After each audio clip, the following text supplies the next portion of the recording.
Тажна состојба во која не заминуваат најквалитетните високообразовани кадри.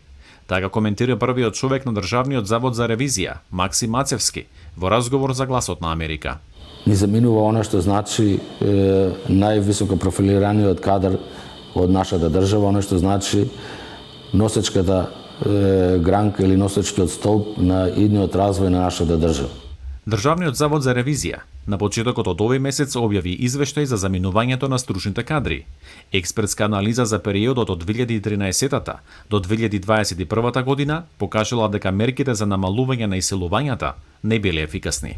Направени се две засебни истражувања каде што е констатирано дека бројот на иселени лица достигнува високообразовани лица, достигнува 2500 високообразовани лица на годишно ниво.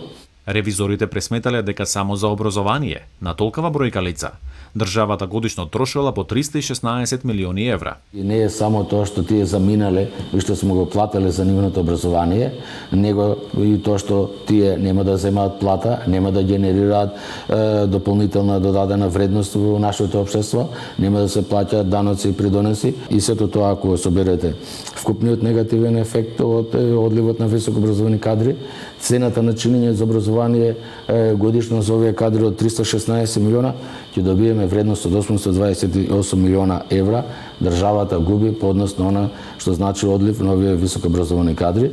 Главниот државен ревизор посочува и на драстично празнење на помалите населени места. Ќе видите колку број на населени места во нашата држава е опустошено, односно нема ниту еден жител, колку населени места се со 10 жители, колку населени места се под 100 жители и ќе дојдете до 1% некаде помеѓу 30-40% и сето тоа зборува за последиците од она што значи негрижата за одливот на целокупното население наше, а посебно на високообразованиот кадар.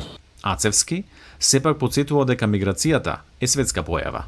И тоа е процес во кој што како држава не можеме да го застанеме. Меѓутоа, како држава може да пропишуваме политики кои што ги заинтересираме високообразованите кадри кои што се испратени на првите 100 универзитети во светот, да ги стимулираме и да дадеме такви мерки и политики да тие се вратат. Првиот човек на државната ревизија смета дека превенцијата треба да тргне од повеќе институции. Би сакал да укажам дека превентивно треба да се преземе мерки активност од страна на надлежното Министерство за образование и наука, од владата на нашата држава и работната група која што е задолжена за имплементација на резолуцијата за спречување на миграцијата и секако сите други надлежни органи кои што во суштина ќе бидат инволвирани. Ги повикува и домашните универзитети кон преземање мерки. Треба да генерираат одредени смерови, треба да генерираат одредени услови да нашите студенти бидат подеднакво заинтересирани за студирање на нашите факултети. Повикува и на поширока одговорност, кој посочува и приватниот сектор. Што ако државата преземе активности, ги задржи тие кадри, меѓутоа приватниот сектор не е доволно респонзивен за да свати улогата и значењето на таквите високообразовани кадри. Дали вие во суштина сметате дека ќе имаме соодветен развој во приватниот сектор и во дејностите кои што се однесуваат, ако не ги задржиме најдобрите кадри кои што може да дадат дополнително додадена вредност и во развојот? Според Ацевски, одговорност за приватниот сектор има и во еден од најгорливите проблеми на македонското општество – корупцијата, поради која и многумина се заминуваат од државата. Сите зборуваат да имаме корупција, но никој не размислува дека таа корупција доаѓа од приватниот сектор. Зошто? Дали се запрашуваме од каде доаѓаат тие пари? Дали во јавниот сектор ќе имаме корупција ако нема кој да даде? Еве кажуваме, да, точно е така, имаме корупција во јавниот сектор, има кој бара одредени средства. Но ако од приватниот сектор не е подготвен да ги даде тие средства, тогаш нема да имаме корупција.